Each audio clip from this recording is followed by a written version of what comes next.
Olá, este é o Ponto Café, um programa apresentado por mim, Fernando Wink, para falar de tecnologia de modo geral. Então sempre acabo falando de DevOps, agilidade, containers, por que não, open source, liderança e por aí vai. Hoje é para falar sobre autonomia de equipes e sem atalhos. O que isso significa? E quais são algumas das práticas, né? Então esse é um episódio baseado na minha vivência. Nenhum gestor que trabalhou comigo se ofenda, ou você que trabalhou comigo e eu fui seu gestor também não fica ofendido com as coisas que eu vou dizer aqui. Isso não quer dizer que eu apliquei ou que são verdades absolutas. Então é baseado mais ou menos nas minhas experiências e vendo as experiências dos outros. Combinado? Bom, quero agradecer ao nosso ouvinte do Equador. Obrigado por nos ouvir, obrigado por nos fazer existir, espero que goste. E também lembrar que a gente tem uma conta no Twitter, que é @PTO Café Podcast. E o conteúdo ou a lista com todos os episódios está lá no .café.fernandowick.com. Lembrando que esse é um podcast que está nas principais serviços de podcast, então é facilmente encontrar e se procurar .café podcast. É isso? Será que tem algum recado? Acho que não. Ou tentar nos próximos episódios ser mais intimista, então eles serão mais curtinhos, porque para uma pessoa sozinha falando direto, sem parar, é bem cansativo. Então espero que vocês gostem aqui um pouquinho desses próximos episódios. E aí, conforme o tempo e a disponibilidade das pessoas, a gente vai chamando pessoas para serem entrevistadas, conversadas e discutidas, e debater temas que vocês acham relevantes e que eu principalmente acho relevante, né? Que essa é a parte que conta no final das contas. Bom, autonomia de equipes sem atalhos. É uma coisa que eu tenho pensado bastante, sei lá, liderança de fato, desde, não sei, mais de 10 anos. Nesse meio tempo aí vi e aprendi muito, cometi muitos erros, errei bastante. Acho que tem algumas coisas aqui sobre autonomia que vale falar. Por quê? Hoje com a vida das startups aí, ou ambientes que o pessoal fala que é de alto desempenho, ou que tenta copiar equipes de alta performance, coisas do tipo, elas tendem a dar o contexto que a equipe, ou que vamos chamar de squad, ela tem autonomia para realizar quase tudo, né? Então, o que é o famoso sentimento de dono, tem a ownership. No fundo, o que isso mostra, ou o efeito colateral que tem tido em muitos locais, é que as equipes, por elas terem muita autonomia, elas acabam não entendendo os contextos, ou por falta da organização de dar os contextos, ou porque a equipe não consegue inserir os contextos dentro do que elas estão produzindo, falando em equipes de tecnologia de modo geral. Isso acaba gerando um efeito colateral de que essas equipes acabam não tendo comunicação muito fluida com outras equipes que fazem, e às vezes as equipes fazem serviço duplicado, principalmente quando está falando de arquitetura de software, ou serviço acaba duplicando esforços, ou criando, no caso aqui, muitos microserviços que às vezes eles não têm função do ponto de vista de negócio, e isso acaba colocando um impacto razoavelmente grande no processo, na organização. Por exemplo, você ter um microserviço que faça um pedaço daquela estrutura lógica de negócio, aí tem um outro microserviço que faça outra estrutura, mas que tudo poderia estar no mesmo ponto ou no mesmo lugar, né? E aí isso não quer dizer que monolito também funciona perfeitamente, mas acho que talvez agora a gente vai partir para um equilíbrio, que monolito vai servir quando é necessário, quando tem um contexto para ele que é importante, que geralmente é quando você vai fazer MVP e vai desenvolver.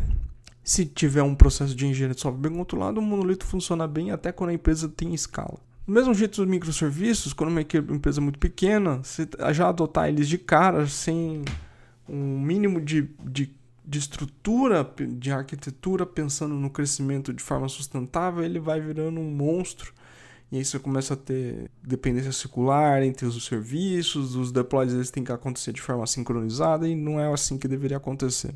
Bom, mas tudo isso para dizer que sobre autonomia, voltando à questão de autonomia, é que autonomia sem um processo robusto de experimentação, de ambiente psicologicamente seguro, ela geralmente faz com que a equipe tenha um crescimento, para ela desenvolver esse processo de autonomia e ela ter um bom desempenho, ela leva tempo, ela leva não só tempo para as pessoas conhecerem umas habilidades dos outros e como essas habilidades, elas conjugadas funcionam bem entre si. Uma referência boa, quem me acompanha aí nas redes sociais, às vezes eu acabo falando de basquete, mas para mim é um dos esportes de alto desempenho mais próximos, que a gente mais tenta se aproximar. Porque, vamos lá, você tem uma equipe que fica 5 em quadra e você vai perceber nas jogadas o tempo, para aqueles jogadores aprenderem as jogadas, a tática da organização, isso tem um período de aprendizado e de execução que ele é longo e que não é só o treinamento que acontece geralmente antes dos campeonatos, que é o suficiente para que a equipe desenvolva as habilidades e consiga executar a tática com perfeição. Porque do outro lado tem as outras equipes e o processo de interação entre elas, entre duas equipes competindo no caso, ela faz com que tudo aquilo que foi aprendido do ponto de vista de treinamento, na hora da execução, tenha que fazer adaptações. A execução acontece de forma diferente, porque você está tendo uma interação com uma outra equipe, ou com as pessoas no estádio que estão torcendo, e isso faz com que o processo que você tinha pensado lá no treinamento, na execução, ele acaba tendo modificações. Do mesmo jeito, quando a gente está pensando numa equipe que vai ter autonomia, ela precisa de um tempo para ela, ou aqui de um tempo para treinar não só individualmente as suas habilidades, né? Pensando em desenvolvedores e pessoal de UX, pessoal de infraestrutura, também as pessoas de segurança, claro, e as pessoas de qualidade também, e outros papéis que estão inseridos aí numa equipe de todas as skills para conseguir executar um projeto ou um produto. Elas precisam pegar essas coisas, essas habilidades que elas já têm, ou que elas estão aprendendo, estão treinando, e elas têm que fazer a execução desse treinamento em conjunto, e executar em conjunto para ver como é que vai acontecer. E aí, num processo interativo e iterativo, porque ele se repete. Então, no caso do basquete, a cada 30 segundos você tem uma troca de posse de bola, né?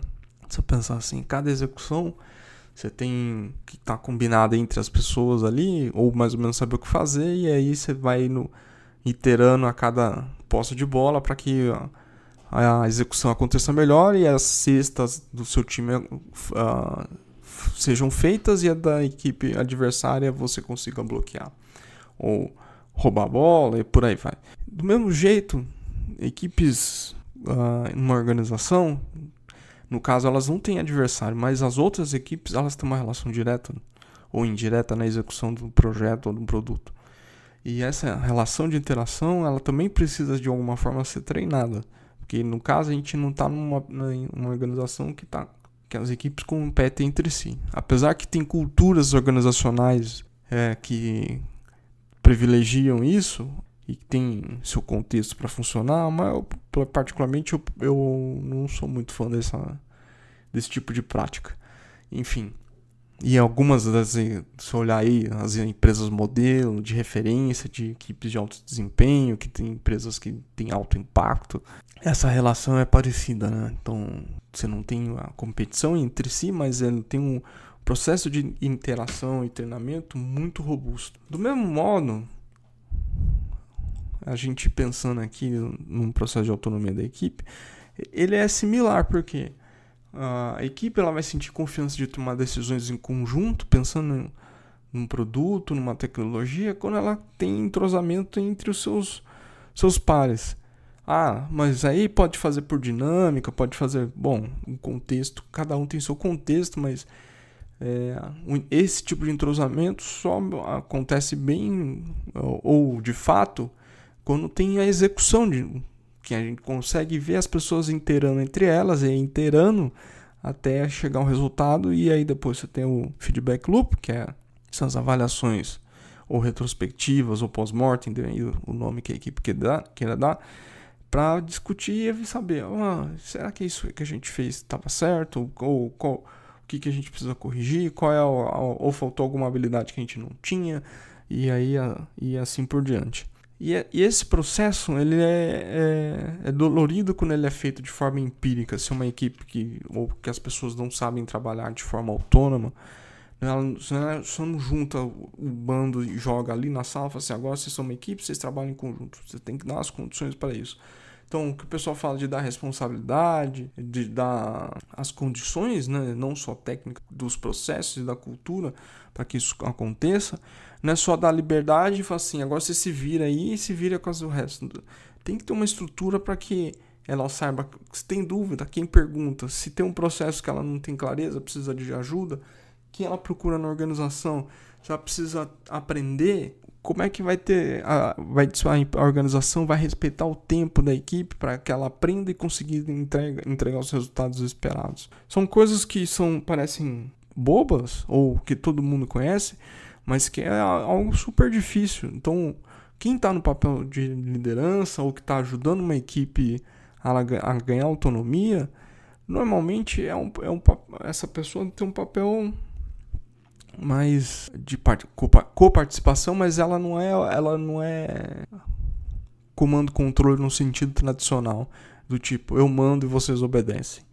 Então ela vai trazer os desafios que a organização tem, ela vai trazer os contextos, ela vai trazer quais são os limites onde a equipe pode chegar, do tipo, budget, eu tenho dinheiro para gastar com operação e suporte ao desenvolvimento de X mil reais, um exemplo. E isso não pode passar. A ideia é que não passe até o final do ano o crescimento disso não passe 3, 4 vezes, dependendo do crescimento da empresa. Então cada empresa vai ter uma estrutura diferente para esse tipo de coisa funcionar. Então é um limitador. Ou nossa stack é Python, Elixir, Node ou Java, e a gente está pensando em mudar para uma nova stack. Não é só assim, vou fazer uma experimentação e vou subir em produção. Tem uma consequência, vou fazer uma experimentação, mas vou subir em produção. E como é que eu transfiro, ou a equipe transfere a tecnologia de uma linguagem de programação nova, ou um framework novo, para o resto, para que a equipe não fique só ela responsável de fazer a manutenção daquilo. Ou quando a equipe tiver rotatividade, porque as pessoas vão para outros projetos ou saem da empresa, as outras pessoas que assumam, elas consigam partir de onde está e conseguir executar tão bem ou melhor do que a equipe ou as pessoas que estavam anteriormente. Então, autonomia, no final das contas, ela está relacionada a esse tipo de coisa, e não só eu tenho autonomia para decidir, eu escolho a stack que eu quiser, eu faço deploy do jeito que eu quiser, e é isso. Ela não está relacionada a só a liberdade, ela também está relacionada à responsabilidade, a entender os contextos e as limitações de uma organização. Um exemplo bom é uma startup que eu trabalhei, lá a stack era basicamente Go e Python para algumas coisas específicas. Um dia, dos desenvolvedores, um tech lead, veio conversar. Falei, a equipe tá querendo implementar Rust. E eu já era... achava Rust uma linguagem de programação interessante. E eu ponderei com eles. Falei assim, tá bom, mas vocês acham que eu vou conseguir entregar no prazo que está combinado com o cliente e implementar Rust? Vocês acham que vocês vão ter tempo para disponibilizar, dados os prazos que estão combinados, de repassar esse conhecimento para o resto da equipe? Ou vamos fazer um processo de experimentação num ciclo menor e num processo menor, e a gente vê e aprender, e aí depois talvez fazer isso lá na frente? Então é isso que tem que considerar nesse contexto, sobre ponderar sobre aquilo e ver qual é o tamanho do impacto que pode ter, porque a equipe poderia tomar a decisão e fazer, mas a consequência depois é quem vai manter. Vamos supor que parte da equipe seja desmontada e se entram novas pessoas e elas não têm essa habilidade para desenvolver Rust. O impacto do ponto de vista de negócio para entregar novas funcionalidades ou manter o que está no ar, ele é relativamente alto. Mas porque a gente foi dado autonomia ou ownership e aí de forma irrestrita, a equipe acabou tomando uma decisão que gerou um impacto que custou algo significativamente relevante para a organização. E isso também acontece em outras formas, em outros jeitos de pesar. Por exemplo, quando um PM ou analista de negócio, PO, aí depende do contexto da organização, eles vivem pressionados para entregar novas funcionalidades, ou pela organização ou por si próprios. E aí sim, tem que entregar. E quem a gente vai chamar aí? Porque a gente não, perdão. Pelo menos as coisas que eu li, os artigos e textos vão chamar isso de requisitos funcionais. Mas os requisitos não funcionais, eles se tornam importantes quando uma empresa que precisa de escalar, que quer dizer que ela tem um crescimento, uma previsão de crescimento vertiginoso no próximo período, ou nos próximos meses, anos, enfim. Então, quando o PM ele privilegia demais, ou prioriza demais os requisitos funcionais, que não está errado, né, porque precisa entregar valor para o cliente, sem considerar os requisitos não funcionais, por exemplo, no ponto de vista de segurança, colocar a TLS de fim a fim. Então, estamos falando de criptografia na comunicação desde o lado do cliente, do usuário, até chegar no banco de dados. Ou Security by Design ou Privacy by Design, que é algo que agora tem se tornado relevante.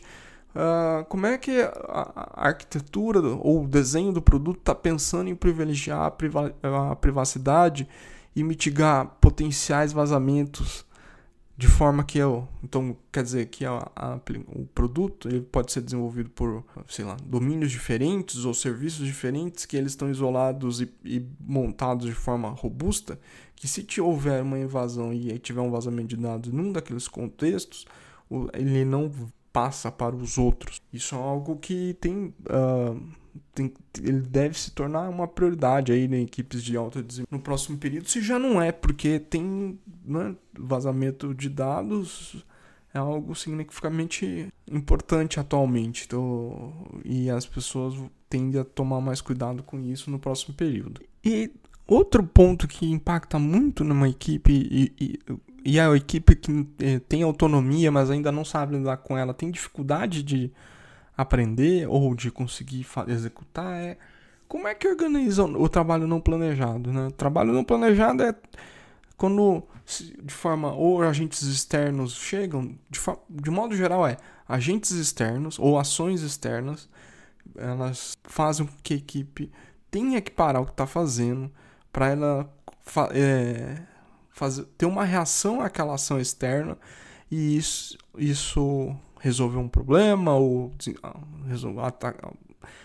desenvolver uma nova funcionalidade e poder voltar para o trabalho que estava planejado. Então, isso acontece de várias formas e é natural que tenha trabalho não planejado, mas tem que ter um controle, fazer uma gestão do tempo para que aquele trabalho não planejado ela não impacte demais no desenvolvimento da equipe e das coisas que ela está executando. Então, volta aquela coisa, chega do tipo, agora a gente precisa de uma nova funçãozinha aqui porque o cliente está pedindo. A gente não previu que ia precisar de um novo botão ali na tela porque isso está impactando muitos usuários. Ou está faltando um teste aqui, faltou um teste ali na parte da aplicação, e isso está impactando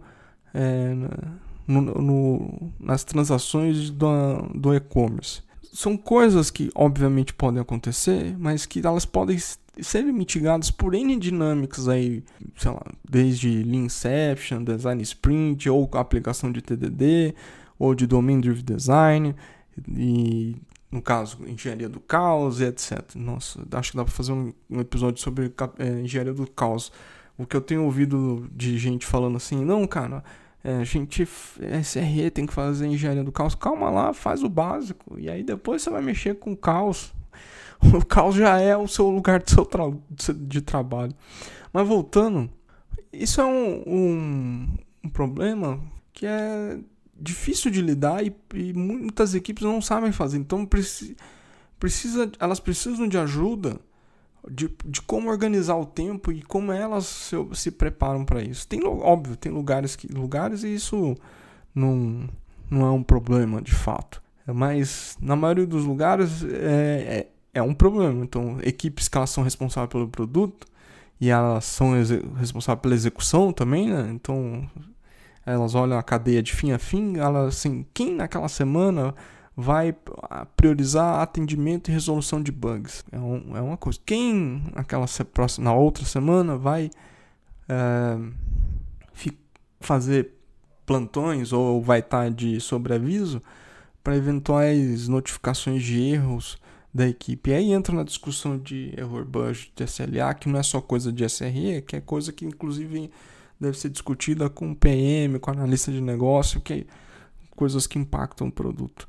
Mas o fundo é que não importa se você tem uma equipe altamente disciplinada, uma equipe com muito baixa autonomia, se tem muito trabalho não planejado. O trabalho não planejado, ele impacta na vida e na forma que as pessoas trabalham. E isso faz com que elas não aprendam.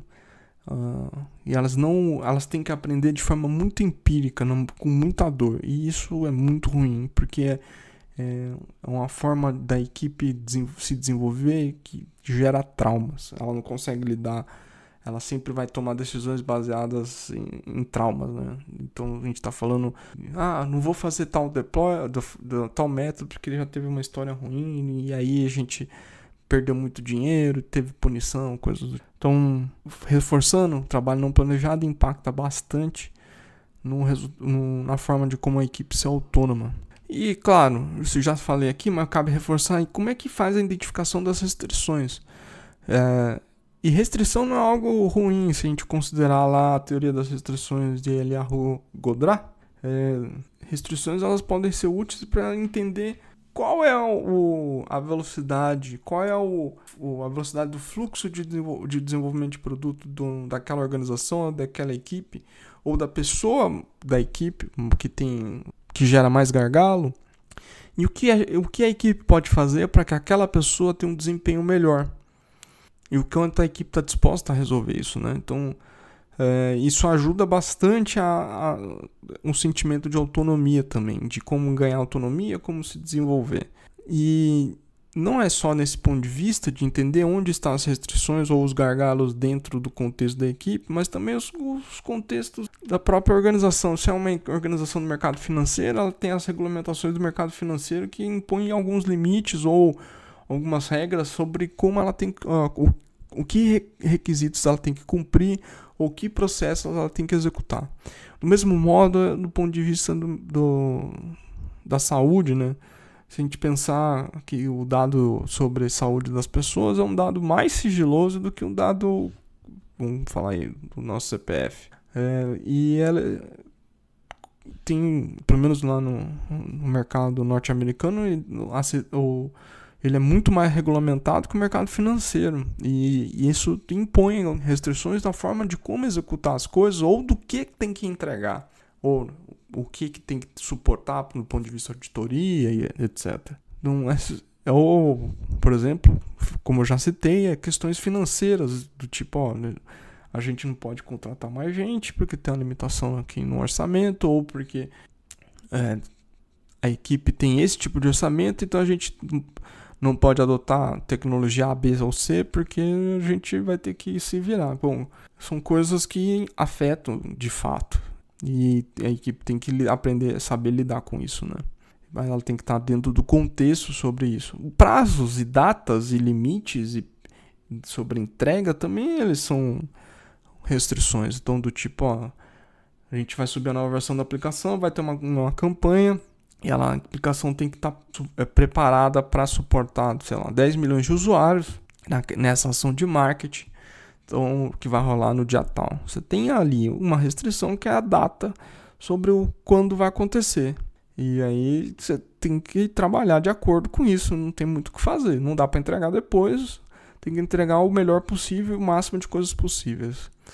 E o contexto da equipe é algo que sempre quando tive numa liderança, sendo uma liderança delegada ou não, eu sempre preferi dar o melhor contexto possível sobre o que a organização está pensando, o que os executivos estão pensando, qual é o sentimento do resto das pessoas sobre as ações que a equipe tem e qual é o impacto que aquelas atividades que a equipe vai executar vai ter na organização, nos processos, nos clientes, nos usuários. E de uma forma bem tranquila também, para não deixar a equipe pilhada demais, porque é algo comum, também muito fácil quando você está dando contexto para a equipe tomar as suas decisões, de trazer todas as preocupações e questões que tem no restante da organização para a equipe. Quando faz isso, você está transferindo, na verdade, todas as ansiedades para a equipe, e a equipe, de forma automática, ela também vai ter a mesma coisa. Então, quem está ali no papel de liderança, ou quem está fazendo meio de campo com o resto da organização, ela tem que ter a sensibilidade para que passe os contextos, ela dê as relevâncias que são necessárias, mas também faça as devidas proteções para que a equipe foque no que ela tem que fazer, no processo que é importante. E, claro, o ambiente psicologicamente seguro ele é fundamental, porque sem isso a equipe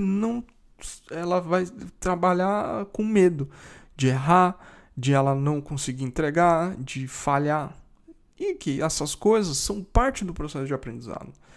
São parte do processo de uma equipe ser treinada, de pensar na sua execução, pensar quais são as táticas, quais são as estratégias, para que a execução aconteça de forma mais redonda, não é mais plena, mas de forma que a equipe consiga um desempenho ou entregar de forma satisfatória dentro do prazo, dentro das restrições que tinha e do que estava sendo planejado para ser executado. E isso, claro, teve uma vez que um gestor falou para mim, eu não gosto do termo pós-mortem. Você adota o nome que você quiser, para retrospectiva, para feedback loop. Agora, pós-mortem, ele é relevante naquele contexto de execução e falha no ambiente produtivo. Como feedback loop, que vai chamar de retrospectiva em algumas cerimônias de agilidade, ele tem aquele contexto e aquela importância só para as pessoas identificar eventuais erros, eventuais problemas, e fazer as correções, ver quais são as coisas que tem que dar valor para a próxima interação, para que aqueles problemas que aconteceram anteriormente não aconteçam de novo. Por fim, não acabei ainda, mas eu estou chegando no final. Tratar as pessoas como adultos. É muito comum falar em toda a empresa hoje, né? Não é só startup, fala assim, a gente tem videogame, a gente tem playground, tem sinuca, snooker, etc. Quando era antes da quarentena por causa da Covid. E isso é legal, mas as pessoas... Você está tratando as pessoas como adolescentes, ou está tratando as pessoas como clientes para ficar mais tempo ali e consumir mais coisas suas, ou entregar o que tem que entregar, ou você está tratando as pessoas como adulto? Eu particularmente, e não é só eu, se você ver, tem algumas empresas também falam isso, e algumas pessoas aí no mundo de agilidade também vão acabar falando. Trate as pessoas como adultos. Tratar como os adultos quer dizer, elas têm que saber quais são as responsabilidades delas, elas têm que ter a liberdade de tomar as ações delas de forma autônoma, e elas têm que saber quais são as ações prioritárias. Na verdade, né, tem que saber como é que elas desenvolvem ações prioritárias dado um contexto de emergência ou uma atividade que é considerada foco da empresa. Isso...